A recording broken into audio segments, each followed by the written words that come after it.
Wrestling king தமிழை பார்க்கும் எல்லாருக்கும் வணக்கம்.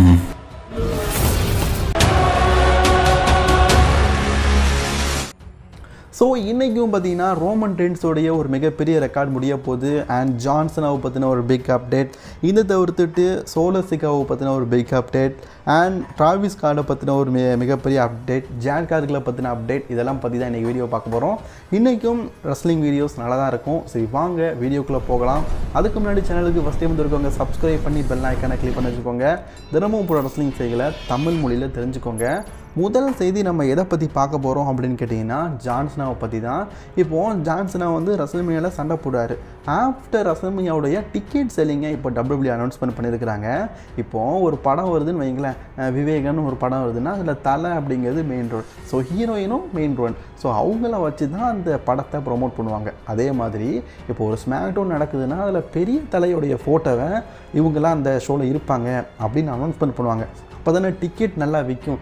அப்படிப்பட்ட நிலைமையில தான் இப்போ ஜான்சனாவை பார்த்தீங்கன்னா அஃபீஷியலி வந்து WWE வந்து ஏப்ரல் 25 நடக்க போகிற ஸ்மாக் டவுனில் அஃபீஷியலி கன்ஃபார்ம் பண்ணியிருக்கிறாங்க. இதில் என்னப்பா இருக்குது அப்படின்னு கேட்டிங்கன்னா இதில் ஒரு பிக் விஷயம் இருக்குது. ஏன்னா ரசல்மேனியா 20 நடக்குது, அதுக்கு அடுத்த 5 நாளில் தான் அடுத்த ஸ்மாக் டவுன் நடக்குது. ரசல்மேனியா முடிஞ்ச முதல் வாரமான அந்த ஸ்மாக் டவுனுக்கு நம்ம ஜான்சனா வர்றது ஒரு சிறப்பான விஷயம்.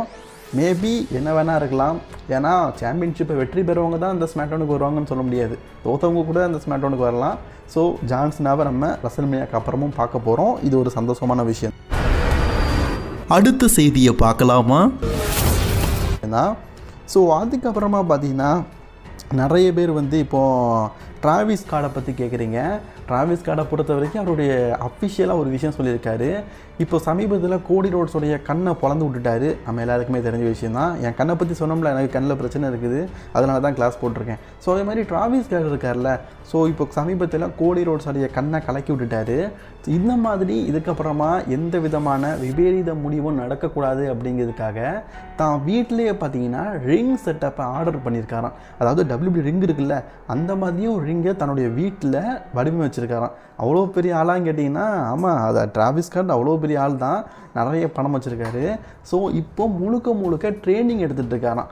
அடுத்து 1 வருடம் அல்லது 1.5 வருடத்தில் ரஸ்லிங் ட்ரைனிங்கை முழுக்க கற்றுக்கிட்டு WWEக்கு வரணும் அப்படிங்கிற எண்ணத்தில் இருக்காராம். ஃபஸ்ட்டு அதை பண்ணுங்க. ஏன்னா ரஸ்லிங் ட்ரைனிங் பண்ணாமல் இதுக்கப்புறமா WWEக்கு வந்தாருன்னா இப்போ சமீபத்தில் நம்ம ஜான்சனாக்கு கோடி ரோட்ஸ்க்கு ஏற்பட்டதே அதே நிலைமை தான் எல்லாருக்கும் ஏற்படும். ஸோ அடுத்த செய்தியை பற்றி எதை பற்றி பார்க்க போகிறோன்னா ஒரு மீம்ஸு. அதாங்க நான் அடிக்கடி சொல்கிறது தான், நம்ம எஸ்டிஆர் நடித்தது 10 தலை, ஜான்சனாக்கு சொட்ட தலை. இல்லை ஜான்சனா ஹீல் கேரக்டர் பண்ணார். ஆக்சுவலி ஜான்சனா ஹீல் கேரக்டர் பண்ணாலும் சீனா தான், ரோமன் தாங்கிற மாதிரி சீனா தான். எனக்கு ஜான்சனாவை எப்போவுமே பிடிக்கும், பல ஃபேன்ஸுக்கும் பிடிக்கும். ஜான்சனாவை பிடிக்காதவங்கன்னு யாருமே இருக்க மாட்டாங்க. ஜான்சனா சக்ஸ் எனி ஒன் இல்லை. ஸோ அதே மாதிரி ஜான்சனா வந்து USA ஃபேன்ஸ் வந்து ரொம்ப கலாய்க்கிறாங்க, ஹீல்டன் மாறிட்டார் அப்படின்னு சொல்லிட்டு. அதில் ஒன்று தான் இந்த மீமு. ஸோ அதனால் NWO இருக்கும்ல, அதில் NWO நம்ம வேறு எங்கேயும் தேட வேண்டாம், ஜான்சனாவுக்கு புறமண்டியில் ஒரு ஓ இருக்குது அப்படிங்கிற மாதிரி ஜான்சனாவுடைய சொட்ட தலையை வச்சு பார்த்திங்கன்னா கிண்டல் அடிக்கிறாங்க. எங்கே பார்த்தாலும் ஜான்சனா சொட்ட தலையே கன்ஃபார்ம் பண்ணுறானுங்க. ஜான்சனா தயவு செஞ்சு நீங்கள் வந்து முடியை பழைய மாதிரி ஆக்கிடுங்க. இதுக்கு முன்னாடி ரெஸ்லிங் கேரியரில் சண்டை போடும்போது சின்னதாக லைட்டாக வச்சுருப்பீங்களா, அந்த கட்டிங்கில் கொண்டு வந்துடுங்க, ஏன்னா அதான் நல்லாயிருக்கும். ஆனால் ஒரு விஷயம் புரிஞ்சுக்கோங்கடா, வயசானா வெட்ட விழுதோ இல்லையோ சொட்டை எல்லாருக்கும் உழத்தான் செய்யும். அதை நம்ம வயசானா தான் தெரிஞ்சுக்க முடியும். சரி, அதுக்கப்புறமா பார்த்தீங்கன்னா ஜேட் கார்கிளை பற்றின ஒரு நியூஸு.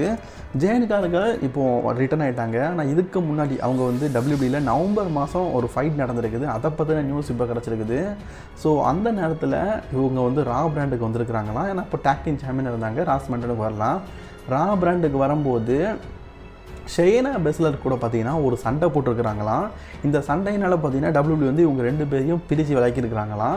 ஒரு மிகப்பெரிய ஃபைட் 2 பேருக்குள்ள நடந்திருக்குது. ஆக்சுவலி ஜேட் கார்கிள் AEWலேருந்து WWE வரும்போதே நான் இவ்வளோ பெரிய மார்க்கெட்டிங் உடையவேன் பார்த்தீங்களா, அதனால தான் WWE வந்து என்னை AEWலேருந்தே கூப்பிட்டு வந்திருக்கிறாங்க அப்படிங்கிற ஒரு திமுறு ஆணவம் இருந்து தான். ஸோ அந்த ஆணவத்தின் பேரால் பார்த்தீங்கன்னா ஜேட் கார்கிள் WWE இருக்கிற பல உமன் ரெஸ்லரை இன்ஸ்டால் பண்ணாங்க. பல ரசிகர்கள் பார்த்தீங்கன்னா இது ஜேட்காரர்களை பற்றி அவங்க ஒரு எப்படி சொல்ல பாடி ஃபில்டராக பயங்கரமாக இருக்காங்க, உருவத்தோச்சத்தில் பயங்கரமாக இருக்காங்க, இதனால் மற்ற உமன் ரெஸ்லர்ஸ் பயப்படுறாங்களான்னு கேட்டிங்கன்னா மேபி பயப்படலாம். ஆனால் ஷேனா பெஸ்லர் பயப்படுறதுக்கு மாட்டாங்க. ஏன்னா அவங்க வந்து ஒரு ரியல் ஃபைட்டர். ராண்டா ரவுசி மாதிரி ராண்டா ரவுசியே தூக்கி போட்டு மிக்கிறவங்க. ஸோ அப்படிப்பட்டவங்க தான் ஷேனா பெஸ்லர். அவங்க ஒரு ரியல் MMA ஃபைட்டர். ஸோ அவங்கக்கிட்ட சண்டை போடும்போது உண்மையிலேயே பார்த்தீங்கன்னா ஜேட்காரர்களுக்கு வசமாக ஒரு 2 அடி கொடுத்துருக்குறாங்க. ஸோ அதில் சில இன்ஜுரிஸும் ஏற்பட்டிருக்குது. ஸோ இந்த மாதிரி 2 பேரும் பேக் ஸ்டேஜில் பார்த்தீங்கன்னா ஃபைட் பண்ணியிருக்கிறாங்க. ஜேட்காரர்களுடைய பேக் ஸ்டேஜில் அவங்களுடைய ஒபை வந்து நல்லா இல்லை, ஸோ கேரக்டர் வந்து கொஞ்சம் மோசம் அப்படிங்கிற மாதிரி சொல்லியிருக்கிறாங்க. சரி, அடுத்த செய்தி நம்ம எதை பற்றி பார்க்க போகிறோம் அப்படின்னு கேட்டிங்கன்னா சோலோ சிகாவா அண்ட் ஜேக்கப் ஹார்ட்டுடைய ரசல்மேனியா பிளானை பற்றின ஒரு மிகப்பெரிய நியூஸ் கிடச்சிருக்குது. ஆக்சுவலி என்ன அப்படின்னு கேட்டிங்கன்னா இந்த வருடம் ரசல்மேனியாவில் பார்த்தீங்கன்னா சோலோ சிகாவுக்கும் ஜேக்கப் ஹார்ட்டுக்கும் ரசல்மேனியாவில் மேட்ச் நடக்கும் அப்படிங்கிற மாதிரி பெரிய அளவில் நம்ம எல்லாருமே எதிர்பார்த்தோம். ஆனால் இப்போ கிடச்சிருக்கிற நியூஸ் படி பார்த்தீங்கன்னா ரசல்மேனியாவில் ஜேக்கப் ஹார்ட்டுக்கும் பிரான் ஸ்ட்ரோமனுக்கும் ஒரு மேட்ச் நடக்க வாய்ப்பு இருக்குது. இதுக்கு முன்னாடி சாட்டர்டே மெயின் ஈவெண்ட்டில் நடத்தாங்கல்ல, அதோடைய ரீமேட்சாக ஒரு மேட்ச் நடக்க வாய்ப்பு இருக்குது. அதனால் இப்போதைக்கு பார்த்தீங்கன்னா ஜேக்கப் ஹார்ட்டுக்கும் சோலோ சிகாவுமான மேட்சை நடத்த போகிறதில்ல. இதை ஸ்டோரியை டெவலப் பண்ணதுக்காக ரசல்மேனியாவுக்கு அப்புறம் தான் மேட்ச் வைக்க போகிறாங்க, இப்போதைக்கு வைக்க போகிறதில்ல அப்படிங்கிற மாதிரி நியூஸ் கிடச்சிருக்குது. எனக்கும் அப்படி தான் தோணுது.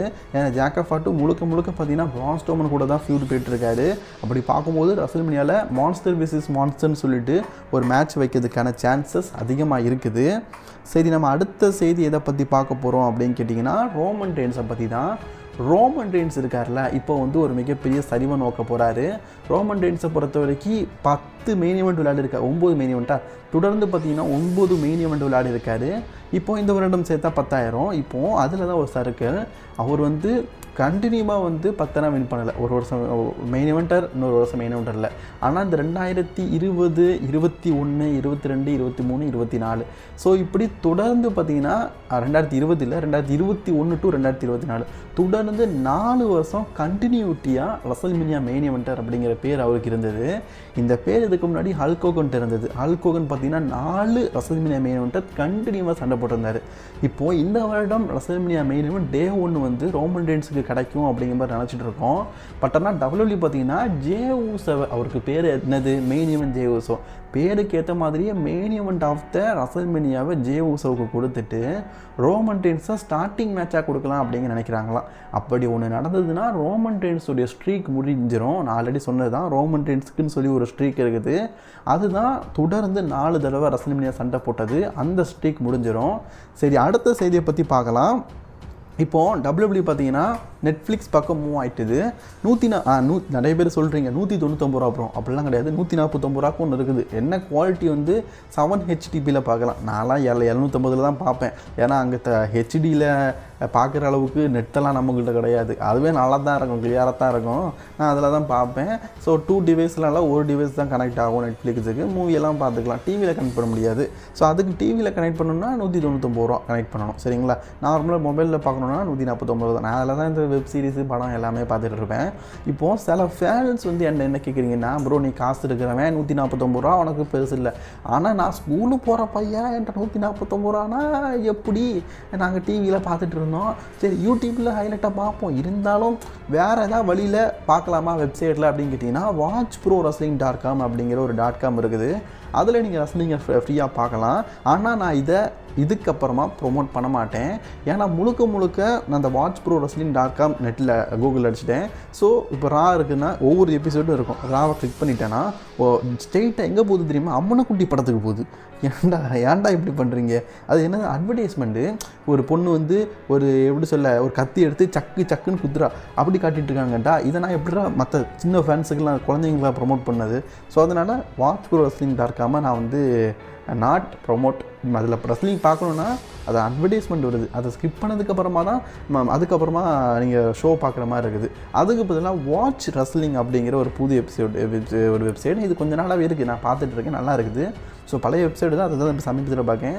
No advertisement. இந்த மாதிரி கேவலமான அட்வர்டைஸ்மெண்ட்டுங்க, நீட்டான அட்வர்டைஸ்மெண்ட். அது உள்ளே போனால் இடையில வரும். ஒரு வீடியோ 1 மணி நேரம் இருக்குன்னா இடையில வரும். ஒரு நல்ல வெப்சைட்.